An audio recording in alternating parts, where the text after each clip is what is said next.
Aspirants, आज हम लोग स्टार्ट करने जा रहे हैं यूएस हिस्ट्री का main lecture number 1 and we are to begin with the ancient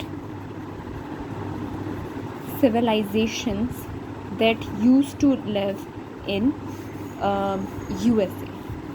ठीक है, सो मैंने आपको कल जो था वाले लेक्चर में आपको बताया था मैप के बारे में कि एक यूएसए का पोर्शन था. ठीक है, I am going to make a very rough map ताकि टाइम वेस्ट ना हो.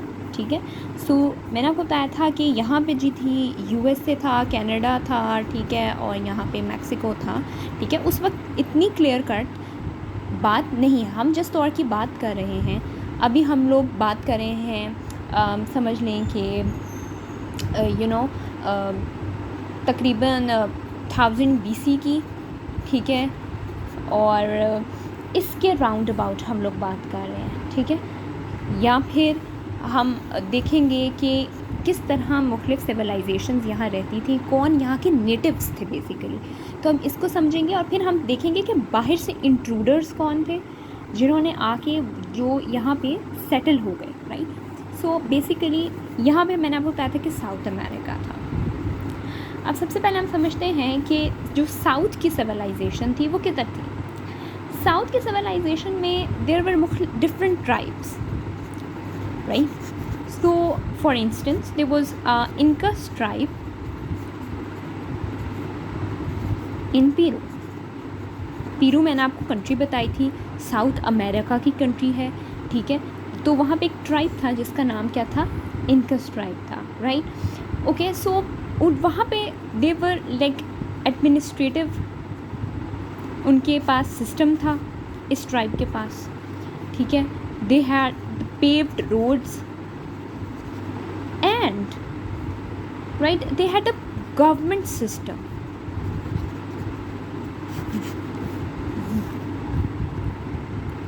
ये नंबर 1 था.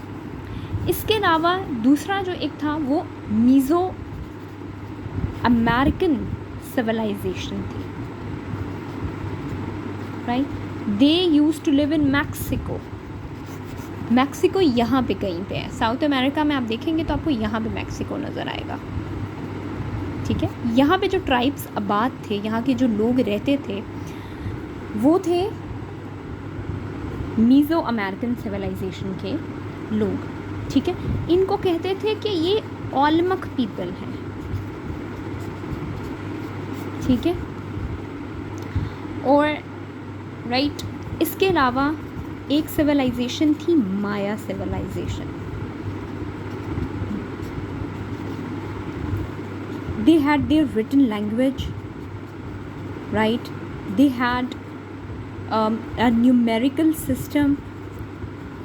Right, even this civilization had a calendar. And what else, it had the advanced agricultural system. Right, so हमने कौन से ट्राइब्स पढ़े. We studied Incas tribe, we studied the Mesoamerican civilization and we studied the Maya civilization. अब एक और civilisation थी. ठीक है, चलें यही इतनी सिविलाइजेशंस थी. ठीक है, एक जो थी दैट इज़ ट्रिवियल वन, सो इतनी काफ़ी हैं. ओके, सो मैंने ये सिविलाइजेशन आपको क्यों बताई, बिकॉज इनका जो है वो हम देखेंगे कि इन सिविलाइजेशंस या इन लोगों का यूरोपियंस पे क्या इम्पैक्ट हुआ.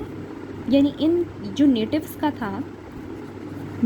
था उन पे यूरोपियन पे क्या इम्पैक्ट हुआ, और जो लोग यूरोपियन यहाँ कॉलोनाइज करने आए थे उन्होंने नेटिव्स पे क्या इम्पैक्ट किया. वो समझने के लिए ये बहुत ज़रूरी है कि हम समझें कि यहाँ पे ट्राइब्स आबाद थे. इस वजह से मैंने आपको बताया कि ये इस ट्राइब की ये क्वालिटीज़ थी. ये एक ट्राइब था. माया सिविलाइजेशन में बताई कि किस तरह उनकी रिटन लैंग्वेज थी, उनका एडवांस्ड एग्रीकल्चरल सिस्टम था, और इनका गवर्नमेंट सिस्टम था. राइट, सो ये तो हो गई जो यहाँ पे लोग रहते थे इस रीजन के अंदर. What about the people living in the north. Right, अब हम नॉर्थ के रीजन में हम देखेंगे कि नॉर्थ में क्या चल रहा था। सो नॉर्थ के अंदर नॉर्दर्न रीजन, नॉर्थ रीजन के अंदर बेसिकली एस्किमो थे। एस्किमो वर बेसिकली नॉर्मैडिक्स,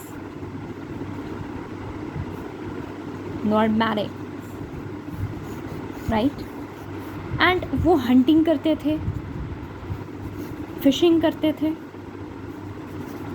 ठीक है, और साथ ही साथ वो, ठीक है, नॉर्मैडिक्स थे। कुछ सोसाइटीज़ थी जो कि एग्रीकल्चरल सोसाइटीज़ भी थी, यानी कि इस रीजन के अंदर को देयर वर सम सोसाइटीज़ जो कि एग्रीकल्चरल सोसाइटीज़ भी थी, ठीक है। सो यहाँ पे हमने देखा कि यहाँ के लोग कैसे थे और कौन थे, और नॉर्थ में जो लोग रहते थे वो कौन लोग थे। नाउ यूरोपियंस जो थे, कॉलोनाइजेशन। अब हम देखेंगे कि यूरोप से जो लोग थे वो किस तरह जो थे वो यहाँ पे आए, क्यों आए, वाई। पहला सवाल होता है कि वाई डिड दे कम, क्या ज़रूरत थी उनको आने की। तो number 1, European population growth, European population growth. Europe में 14th सेंचुरी में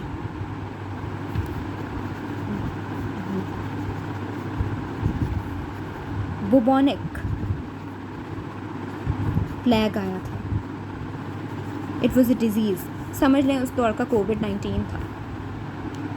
और owing to this multiple people succumbed to it, बहुत सारे लोग जो थे वो मारे गए, I mean millions of people, और पॉपुलेशन हाफ हो गई। बट देन लेटर ऑन हमने देखा कि जैसे ये ख़त्म हुआ प्लेग, लाइफ रूटीन पे आई, तो एक पॉपुलेशन बूम आया, और अब जो स्पेस थी, लिविंग स्पेस थी, वो कम पड़ गई। तो यूरोप ने सोचा कि हम ऐसी लैंड लेंगे जहाँ हमारे लोग रह सकें। सो इस वजह से यूरोप ने डिसाइड किया कि विल कॉलोनाइज। नंबर 2,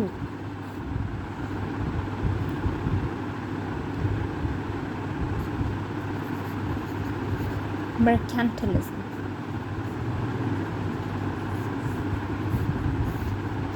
मर्केंटलिज्म एक आइडियोलॉजी है, एक कॉन्सेप्ट है, जहाँ पे जो स्ट्रॉन्ग कंट्रीज़ होती हैं वो अपने बिजनेसमैन, अपनी कंपनीज़ को कहती हैं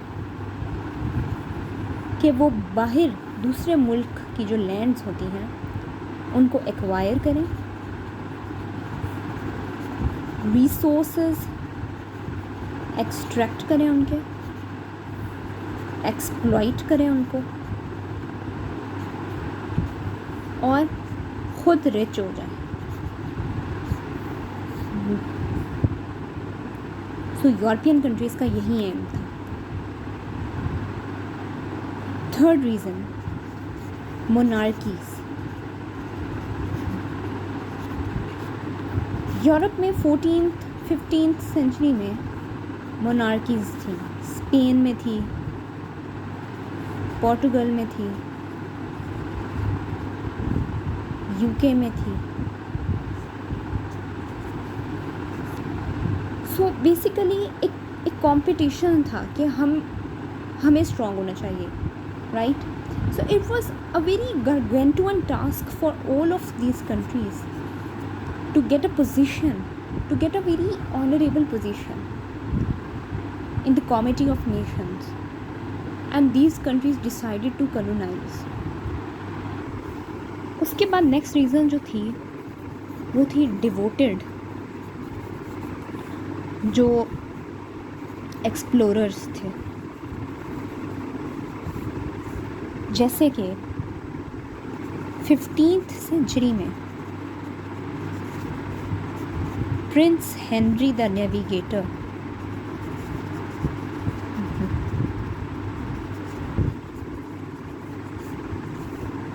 ठीक है, he decided to explore the new part of the world, right.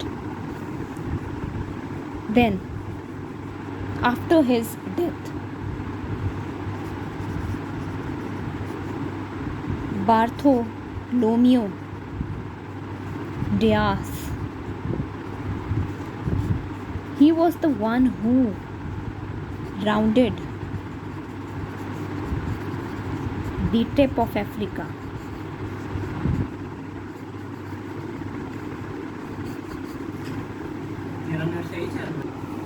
And that tip of Africa is called Cape of Good Hope, जो बार्थोलोमो डियास ने वहाँ तक गया.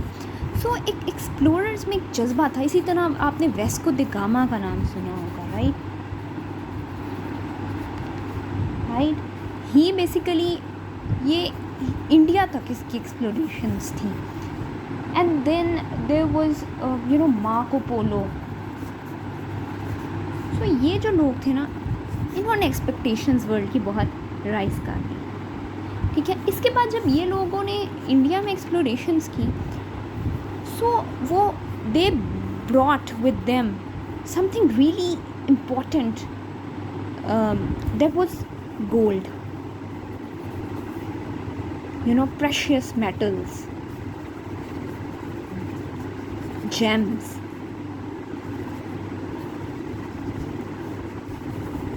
and even spices. The Europeans were fascinated by these things, और ये उनके लिए बहुत ज़रूरी था. लेकिन अब प्रॉब्लम क्या हुई, मतलब गोल्ड, स्पाइस, ये सब तो वो ले सकते थे ना. प्रॉब्लम ये थी, मैंने आपको जब मैप बताया था, मैंने आपको कहा था यूरोप है, इसके साथ एशिया स्टार्ट हो जाता है, राइट. यूरोप है, एशिया है. यहाँ जाना बहुत आसान था. तो उन्होंने ये क्यों कहा कि हम ऐसे करके कहीं जाएंगे. उनका ये प्लान था कि हम ऐसे घूम के जाएंगे तो हम एशिया आ जाएंगे. बट द प्रॉब्लम वाज कि यहाँ पे जो यूरोप था, उसके अंदर उस वक्त ऑटोमन एम्पायर था. And Ottoman empire Muslim empire था, उनके साथ इनके क्लैशेस थे, ठीक है. तो इन्होंने इन लोगों के लिए रास्ता यहाँ से जाना तंग पड़ गया. So they decided to find a whole new way, and for that purpose they decided कि हम डिस्कवर करेंगे एक नई जगह को. एक और रीज़न जिसकी वजह से इन्होंने कॉलोनाइज किया था, that was the factor of religion, ठीक है. दो ग्रुप्स थे रिलीजन के क्रिश्चियनिटी के अंदर ही. एक कैथोलिक्स थे, एक ग्रुप बन गया प्रोटेस्टेंट्स. इनके बिलीफ्स में डिफरेंस था थोड़ा बहुत.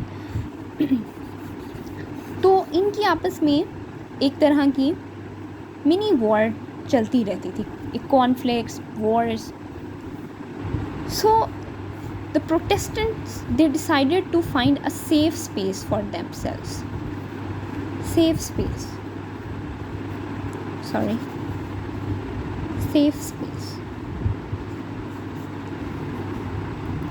और इस वजह से उन्होंने कहा कि हम लोग अलहदा हो जाते हैं. सो हमने तकरीबन 5-6 फैक्टर्स किए हैं. टू कंक्लूड हम कह सकते हैं कि मेजरली 3 G's थे जिसकी वजह से यूरोपियंस ने डिसाइड किया वो कॉलोनाइज करेंगे इस रीजन को. पहला था गोल्ड, जिसके अंदर मैंने आपको बताया कि इंडिया के अंदर, इंडिया, चाइना, यहाँ के जो मेटल्स थे उन सब से वो they were fascinated. Other factor was God, जो रिलीजन था. रिलीजन में एक प्रॉब्लम उनको आ रही थी कि रिलीजियस कॉन्फ्लिक्ट्स थे. And the third factor was the factor of glory, कि हम महान बन जाएं किसी तरह. महान बनने के लिए उन्होंने कहा कि जिसमें मैंने आपको बताया कि मोनार्कीज़ का फैक्टर है, जैसे मैंने आपको पहले डिस्कस किया था.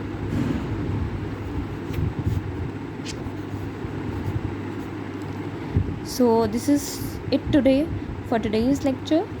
आई होप आपको समझ आ गई होगी. अगर कोई प्रॉब्लम है so you can discuss, you are feel free to ask in the comment section. Thank you very much.